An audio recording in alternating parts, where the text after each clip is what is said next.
Akkasii amma gara sagantaa kiyyaatiin seenaa isin wanni gootan invite share godhaadha yoo isinitti ulfaachuu baate yoo isinitti ulfaate dhiisaaf irraa numa dhageeffadha irra deebuudhaan assalaamu alaykum wa rahmatullahi wa barakatuhu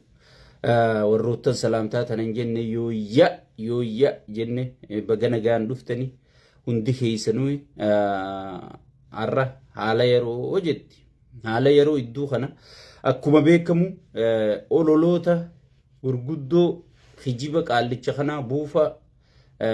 qaallicha gartee hijibni isa biratti hujiidha yoon hijibne akka waan gartee waan dalaginitti if lakkaa'u kana hijiba isaa kana takka takkaan lakkooyne isinii himuun keenya ni yaadatamaa jechuudha. Hundinuu waan isinuu ijaan arkaa jirtan namichi kun gartee eega dhufe hijibaan dhalateetuma hijibaan duutaa jechuudha. Sigale hijibaan dhalateetuma hijibaan duutaa jechuudha.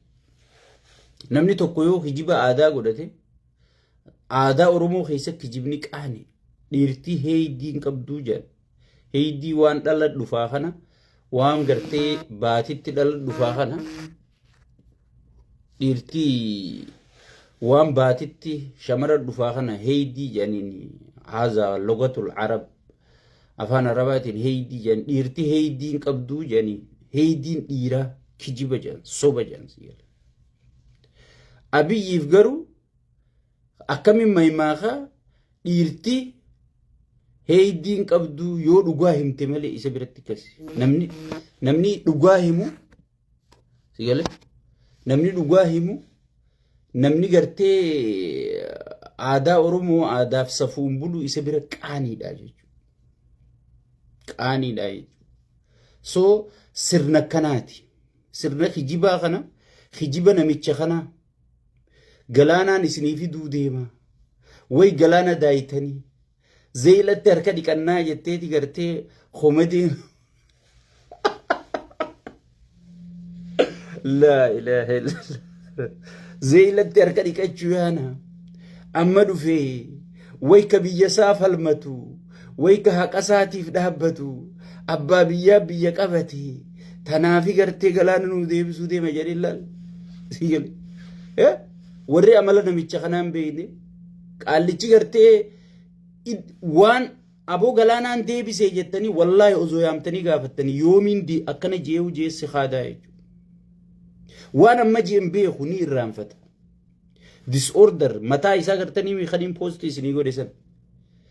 yoo kiniina san hin fudhanne qaallichi waa takka yaadatu. I told you ittuma dhufuu ta'e osuma adeemsuma keessatti dhufuu ta'e isinii jechuudha. Mee wahuma inni jee ta hujii jijjiiramte naayim abbaay faa xumuree siin jaa abbaay already khajjal qabsiisa Hayila Sillaase dur kam zaman gaafa akkoonti yafaan dubrummaa qabdu sigale wayyaaneen almost irraa xumurteeti Hayila Maaramfaan irraa xumuraniiti wahuma dhufe xumuramee jechuun sunuu hin xumuramne eega inni dhufe hujiin parsantii xiqqoo takka qofa ol sossooteeti ifuma dhaaduudha eebbisee jechuudha. Amma wantichi waan seera alaan jaarameef bifa saayinsawaatiin hin jaaraminiif bishaan humnaan ala nu dhufu jiranii jettee Ijiptii waywaachuu jirti jechuudha obboleeyyan kiyya. Mee hujuma qulqulluu inni dalagee hujii qulqulluu jettu naa himime sigale horiidarii jee mana miskiinaa diiguu ture. Horiidarii jeeti gartee miskiina irra mana diigee fooqii guddoo dhaabbattu diigee biqiltuu dhaaba. Nama jeesee biqiltuu tanaa caayaa haa godhaniif ijee gubbaa dhaaba. Sigale sabaaf saba waliin naqee gosaaf gosaan nama wal ficcisiisa. Mee wahuma inni tartiibaan dalage naan jettu naas kenna. Labbi waraana kana ijoollee baatii 3 fi 4 leenjiseeti. Ilmaan miskiinaa kana fuudhee kaawwa boqa jeelchee kaan wanti fannootti ol qajeelchee jarrika ummata maaraatoonii ce'uu deemutti qararra oofaa jechuudha. Ijoollee qawwee karatti dhooytu hin beeku. Ta'usoo qawwee osoon qawwee dhooytuu rafu jirtu mishigii keessa raftu tana ijoollee xixiqqoo Sanana miti miidii Ameerikaan baaftee jirti. Ijoollee lolchiisaa. Jeneraaltichi Ameerikaa kane jeneraaltichi Ameerikaa dhufe way jeneraaltichi Ameerikaa dhufe Abiyyi dubbisee ijee faarsee bulaan lafa dhiitu ijoollee san lolchiiftaayii itti gaafatamummaa jalaan baatu jechuutti himuu dhaqee jechuudha. Itti gaafatamummaa jalaan baatu ilmaan xixiqqoo lolchiiftu kana yoo duutee qabrii seente malee addunyaa tanarra bakka feete yoo jiraatte itti gaafatamummaa jalaan baatu jeeti isaa fi fildi karshaa isin fildi marshaal jettaniini fildi karshaa fildi marshaal jimaa guyyaa dheeraa kan biitti asii gubattu kan finfinnee woboon sulultaa waraana boojii jirtu inni finfinnee taa'ee shiishaa fi jimaasaa xar godha sigale fildi karshaa biyya fildi marshaal qabdu fildi marshaal jechuun bar nama waraana addunyaa lolchiisuu danda'u jechuudha. Hiikaan maarragii kanaa bar hin galleef Itoophiyaa keessa beektaa wanni rakhishe maal du'a namaatii fi maarragii makalaakiyaa qofa sigale. Yoo guyyuma lamaa fi sadii makalaakiyaa keessa bultu ay jeneraala baloo baloo ay jeneraala baloo baloo sigale wanni rakhishe du'a namaatii fi maarragii makalaakiyaa qofa dur makalaakiyaan Itoophiyaa jalqabarraa qabee makalaakiyaa jajjaba waraana maarragii takka argachuuf sigale jilbaasi solloqaan siin jee garaa hundaa si solloqa waraana Ameerikaa dhuftee lolchiisuu dandeessa duratti sigale waraana Ameerikaa lolchiisuu dandeessa amma kun waraana Ameerikaa dhiisi fildi karshaan kun milishaa lolchiisuu hin danda'u osoon inni finfinnee taa'ee jimaa qabu jiruuti woboon sulultaa fannoon gartee Baahirdaar keessa socho'aa jechuudha fildi karshaan jaan maqaasaa wanni fildi karshaa fi shayxaanticha kana yaamee qaallichi jeneraaltichi Ameerikaa sunime wanni isin lolchiisuu jirtan ijoolleedha. Ijoollee lolchiisuun seera addunyaatiin bifa addunyaatiin yakka itti gaafatamtanii aangoo tanarraa buutanis aangoo tanarra jiraattanis waan feetanirra jiraattanis itti gaafatamummaa jalaa hin baatanii jechuudha itti himee jechuudha. Faarsee bulaan garuu dhufeetii gartee waan keessaan itti himame information qaban namni isaan jalaa dubbatu hin jiru namni isaan dubbisu hin jiru sigale oriyaa dhufaniiti gartee way bara akkana jaanii terroristii wajjin balleessine terroristiin Abiyyi caalanii jira kan balleessu yaanuu isa namichi addunyaan amma kara Isaayyaas fuula garagalfatte arraarra isiniin hin jenne addunyaan arraarra kara Isaayyaas fuula garagalfatte isheenii isiniin jenne isinis arkaa jirtanii jechuudha. Soosan itti himanii jechuudha kana fuudhanii dhaarisan. Bifa gartee Itoophiyaa kana caccabsee dippiloomaasiitiin dhukkee godhee Itoophiyaa bara irra Jabuutiin hudduu muka ifkaayii jettuun nu uume bara. Kana gartee biyya jijjiiree ilma abbaa gadaatii maarrooraa je'ee gartee warri gartee faayidaa fiitiif sossoo'u warri gartee abbootii qabeenyaa jalatti funyaan qabatee biyya saamaa jiru dachii miskiinaa gurguraa jiru abbootii qabeenyaa qabdii Oromoon warra dachii miskiinaa gurguru malee soo dachii miskiinaa waliin gurguree waliin gartee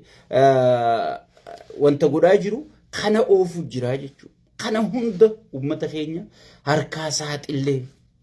baarri ja'an hin jiru. Bahara arkachuudhaaf biitti bahara hin qabne takka waan gartee adeemsa keessa darbamuu jira. Hayyoonni biyyattii taa'ee qorate. Hayyootni ollaa afeeramanii qoratanii. Sigale. Mee laga kana akkamitti arkachuu qabna? Mee maaliin arkachuu qabna? Liistii akkam qabaanneeti arkachuu qabna jeen namni ilaa filaameen taa'ee mari'atee arkata. Akkanumatti gartee lafaa utaaleetuma khiniina fudhatee khiniina wanni san fudhateetuma paarlaamarra bahee kursiitumaatuma gaw aboo maali shayxaantichaarra maa kursiituma bar asabiin deebisuu deema jaaja beerri rabbitti fedhe kun beerumaan jaani beeytaan paarlaamaa san walla dhiirtiin jirtu dhiirti tafirraa dubbattu yoo Dr. Caannee taate malee martisii sigale jalaa yoo itti rarraasee qabaattellee beerumaan jaan sigale harkuma dha'u yoo maal fuudhuu deeman bahara fuudhuu deeman amma bahara dhiifnees Isaayyaas amma bahara dhiifne jii dubbadhu jeeni bahara dhiifnes gaafa inni as deebi'ee jee isaan harkumatuman yoo baga dhiifte gaafa fuudhuuf hin deemu baga fuudhu yoo gaafa dhiisee juus baga dhiifte maaliif dhiifte humna meeqaatu qisaasame qisaasiin dippiloomaasii ta biyyattirra geesse sababa kanaan maali qabeenyi biyyattii ka biyya tana gartee sababa kanaan biyyattii khasaarte maali sigal faayidaan biyyattiin harkatte maali namni gaafatu hin jiru jechuudha sigal namni gaafatu hin jiru jechuudha maraataa fi gaafattee fi dammacha yoo gaafii gaafatte fuudhee hidheessa kaa biyyattiin lolli nu gahee nu gahanii mari'annaa warra jee hunda fuudhee hidhaan kaa'een taayee danda'e irraa eegali namni hundi bar nageenya abuu jechuu fidhaadhaa jira malee waan birootii miti aangoo nu qoodi aangoo gayaa qabanii bar akka fedhan arra gartee booyyee wajji walii galanii waan fedhe godhuu danda'a bar taayee akka dur sheeyxaanticha si galee sirritti gajje'ee gartee waan sheeyxaantichaa dubbatutti dubbii isaatti fufnaan isaa ol namni aangoo harkatu isaa ol namni kabajamu isaa ol namni marfamee eeggamu isaa maatii isaati ol namni tajaajila harkatu hin jiru bar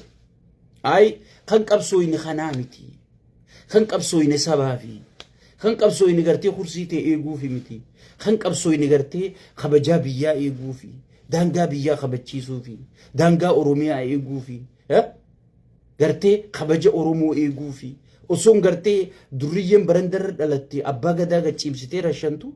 osoon gartee paartii mormituu keessaa hayyoonni beekaman sigale akka batti urgee isaa hundi harki duduubarra hidhamee rashanamu osoon artistiin beekamaan gartee jijjiirama kanaa bu'uura ta'e 4 kiiloofsii to'aane jeenu akeeke humna nu godhee onnee nu godhee gaafa nuti onnee hin qabne san asiin nu gahee gartee finfinnee keessa jiraan ajjeefame jiraan manaa bahee reefi mana deebi'u sigale osoon gartee abukaattoon hayyoonni ka Abdu Jabbaar faan akka gartee kaabineen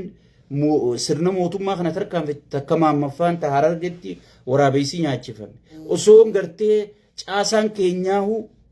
ummanni keenyaahu kabajaan harkatin gartee kursiin nuti si jala qabnu hin jirtu nagaa buusi warri jeen sigale gatii isaan harkitanii jirtanii kana keessa baanee caccabsineeti namichi kun ni kijibaa faarsee bulaan haarayni kun dubbiin hin galleefi mufattoota warra jaawarii mufate kana waan isaan irra waliin mufatan isaantu wajjii qabsaa'u ture ani hin beeku sigale mufattoonni oggii keessa dhageenyu jaawarii silkii jalaa kaasuu didee jedhan akkamin namni jaawarii silkii na jalaa kaasuu didee dila kana ummata oromoo kijiba rabbisu daaduu faarsee bulootonni haarayni kun silkuma jaawar anamma abbaan fedhe silkii na jalaa kaasee dhiise ankanii qabsaa'u saba kiyyaaf